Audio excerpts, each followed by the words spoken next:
Perkenalkan, nama saya Alwens Angkat, saya dari kelompok 8.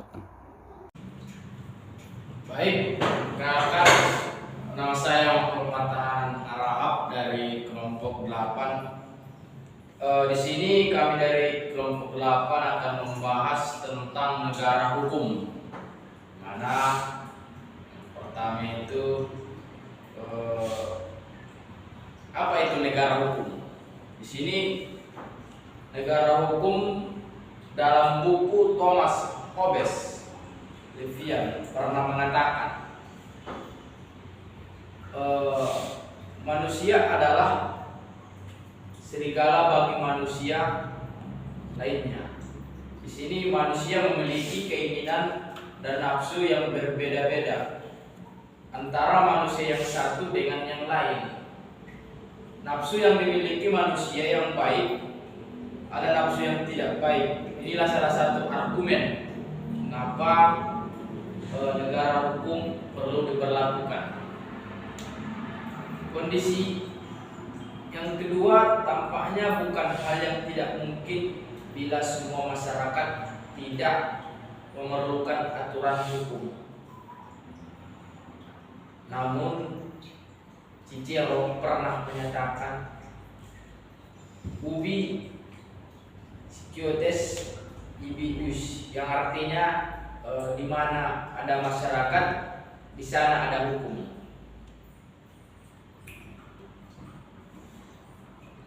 Di sini konsep negara hukum.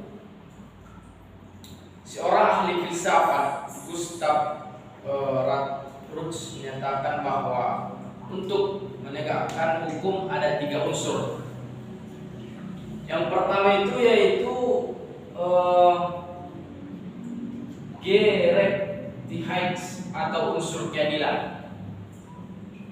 Ini yang dimaksud dengan unsur keadilan yaitu hukum ini harus bersifat adil, di mana hukum ini tidak memandang siapa yang di atas siapa yang di bawah. Hukum ini memandang sama atau dapat kita katakan sebagai keadilan. Dan unsur yang kedua yaitu unsur Zeitgeistlichkeit atau unsur kemanfaatan, di mana unsur ini hukum harus bermanfaat bagi semua orang.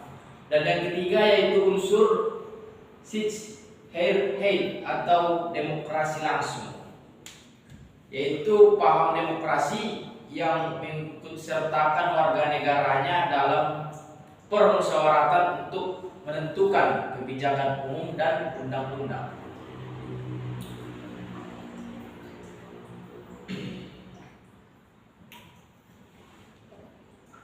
Di sini konsep negara hukum menurut teori Eropa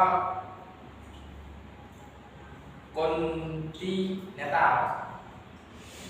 Teori negara hukumnya dikenal sebagai negara hukum liberal. Karena konsep Immanuel Kant bernapaskan paham liberalis yang menentang kekuasaan raja yang absolut pada masanya. Disebut juga negara hukum dalam arti sempit karena pemerintah dengan hukumnya hanya bertugas untuk menjamin kepentingan golongan terutama hukum Boreus. Konsep negara hukum Kant mengandung 2 unsur penting, yaitu yang pertama perlindungan terhadap hak asasi manusia, di mana hukum ini harus melindungi hak asasi manusia. Dan unsur yang kedua yaitu permisahan kekuasaan. Dan teori yang berikutnya yaitu teori F.G. Stahli. Teori ini sering disebut dengan negara hukum dalam arti formal. Stahli berpendapat bahwa negara hukum haruslah memenuhi 4 unsur penting, yaitu yang pertama adanya perlindungan terhadap hak asasi manusia, yang kedua pemisahan kekuasaan, yang ketiga tindakan pemerintah atau tindakan pemerintah harus didasarkan pada peraturan perundang-undang, dan yang terakhir yaitu adanya peradilan administrasi yang berdiri sendiri. Yang berikutnya yaitu teori Sitz-Holter. Asas ini meliputi dua segi, yaitu yang pertama, manusia itu mempunyai suasana tersendiri. Pada asasnya terletak di luar wewenang negara. Dan yang kedua yaitu pembatasan suasana manusia itu hanya dapat dilakukan dengan ketentuan undang-undang dengan peraturan umum. Kedua aspek tersebut merupakan ciri yang hakiki, asasi yang hakiki dari konstitusi di negara-negara barat, yaitu menyebutkan hak asasi manusia dan badan perundang-undangan. Ciri kedua negara hukum adalah Sitz dan Petsmachen, yang artinya bahwa dalam negara hukum ada pemisahan kekuasaan. Di sini dengan pemisahan kekuasaan adanya satu hal yang penting diperhatikan, yaitu rakyat ingin turut mengambil bagian dalam perundang-undangan.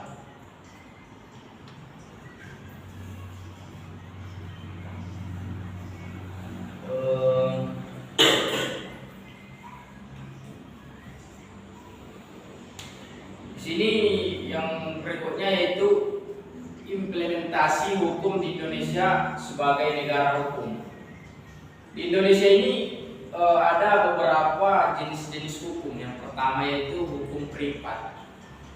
Hukum privat ini hukum yang mengatur hubungan antara manusia atau individual yang menyangkut kepentingan pribadi, misalnya masalah jual beli, sewa menyewa, atau pembagian warisan.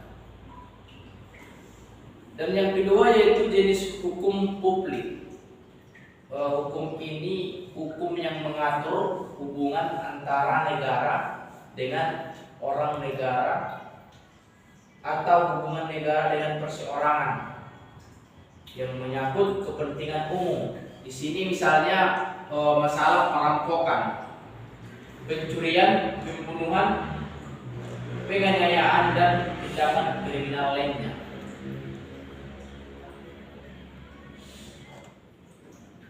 Dalam rangka menegakkan hukum, aparatur penegak hukum harus tegas sesuai dengan sumber yang ada dalam hukum. Sumber hukum akan menjadi hal yang penting. Di sini sumber hukum ada dua sumbernya. Yang pertama yaitu hukum material. Di sini hukum material memuat peraturan yang mengatur hubungan-hubungan yang beberapa perintah-perintah dan larangan. Contohnya, untuk hukum pidana terdapat dalam Undang-Undang Hukum Pidana KUHP. Untuk hukum perdata dapat dalam Perundang-undangan Hukum Perdata atau Burgerlijk Wetboek Hier Indo. Dalam hukum material telah ditentukan aturan atau ketentuan bagi orang yang melakukan tindakan hukum. Dalam hukum material juga dimuat jenis-jenis hukum dan ancaman hukum terhadap tindakan melawan hukum. Hukum formal atau disebut juga hukum acara.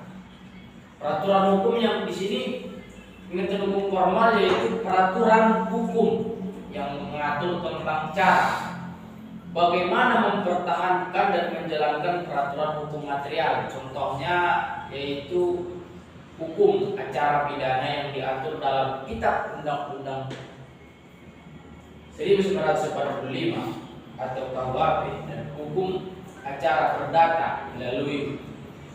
Melalui hukum acara inilah hukum material dapat dijalankan atau dimanfaatkan tanpa adanya hukum acara, maka hukum material tidak dapat berfungsi. Di sini hukum material dapat kita jalankan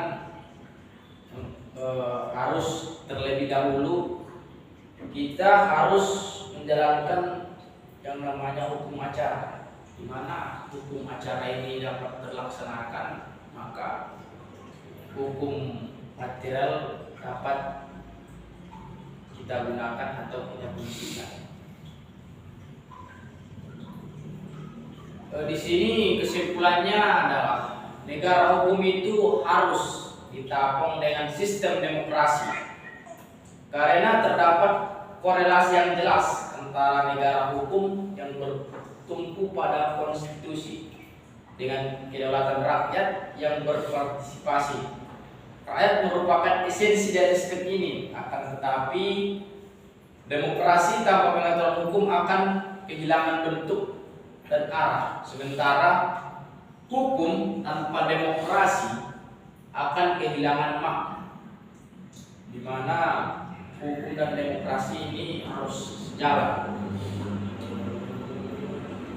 Hukum dibangun dan ditegakkan menurut prinsip-prinsip demokrasi. Hukum tidak boleh dibuat, dilakukan, ditafsirkan dan ditegaskan dengan tangan besi atau dengan tangan yang panas atau tangan yang berat.